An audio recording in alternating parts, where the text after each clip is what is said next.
إن الحمد لله نحمده ونصلي على رسوله الكريم. أما بعد فأعوذ بالله من الشيطان الرجيم.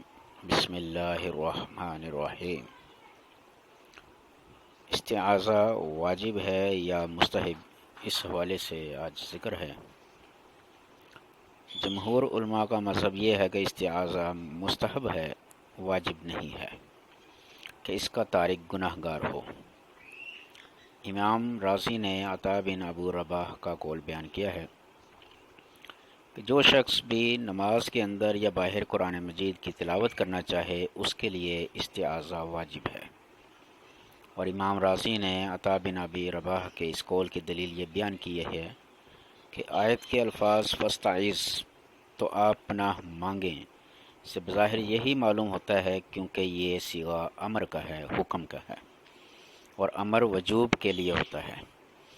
دوسری دلیل یہ ہے کہ نبی صلی اللہ علیہ وآلہ وسلم ہمیشہ تعوذ پڑھا کرتے تھے، اور یہ اس لیے بھی واجب ہے کہ اس سے شیطان کے شر کو دور کیا جاتا ہے جو بذات خود واجب ہے، اور جس شے کے بغیر واجب پورا نہ ہوتا ہو وہ بھی واجب ہوتی ہے. پھر استعاذہ حفاظت کا مؤثر ذریعہ ہے جس کے پڑھنے سے انسان شیطان کے شر سے محفوظ رہتا ہے. شیطان کے شر اور وسوسے سے بچنے کے لیے یہ کافی ہے کہ انسان اعوذ باللہ من الشیطان الرجیم پڑھ لے. استعاذہ یہ ہے کہ ہر شریر کے شر سے بچنے کے لیے اللہ تعالیٰ کی طرف پناہ لی جائے اور اسی کی جناب سے وابستہ ہوا جائے. عربی زبان میں اعاذہ کا لفظ دفع شر کے لیے اور لہٰذا کا لفظ حصول خیر کی طلب کے لیے استعمال ہوتا ہے. استعاذہ کے معنی کی تھوڑی سی وضاحت ہے کہ اعوذ باللہ من الشیطان الرجیم کے معنی یہ ہوئے کہ میں اللہ تعالیٰ کی بارگاہ میں اس امر کی شیطان مردود سے پناہ لیتا ہوں کہ وہ دین یا دنیا میں مجھے کوئی نقصان پہنچا سکے یا مجھے اس کام سے روک سکے جس کے کرنے کا مجھے حکم دیا گیا ہے، یا مجھے کسی ایسے کام پر ابھارے جس سے مجھے منع کیا گیا ہے.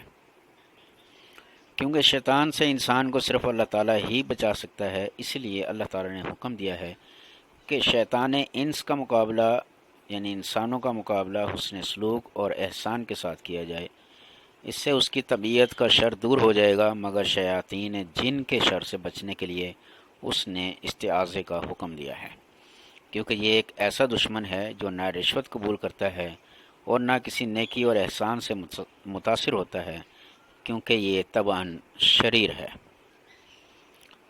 لفظ شیطان کی وجہ تسمیہ اگر دیکھی جائے تو شیطان کا لفظ جو ہے عربی زبان میں شاطنہ سے مشتق ہے جس کے معنی دور ہونے کے ہیں. تو شیطان کو شیطان اس لیے کہا جاتا ہے کہ وہ اپنی طبیعت کے اعتبار سے انسانی طبیعت سے اور اپنی فسق کی وجہ سے ہر خیر و بھلائی سے دور ہے.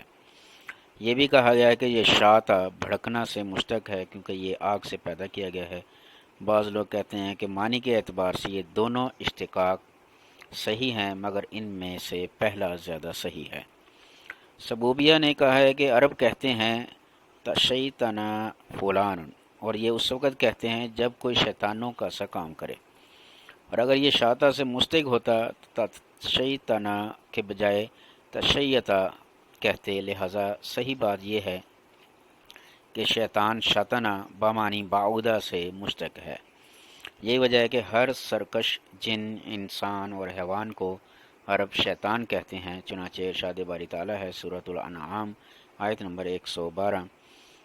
اور اسی طرح ہم نے شیطان سیرت انسانوں اور جنوں کو ہر پیغمبر کا دشمن بنا دیا تھا. وہ دھوکہ دینے کے لیے ایک دوسرے کے دل میں ملمہ شدہ باتیں ڈالتے رہتے ہیں. تو یہاں بھی شیاطین کا لفظ اس معنی میں استعمال ہوا.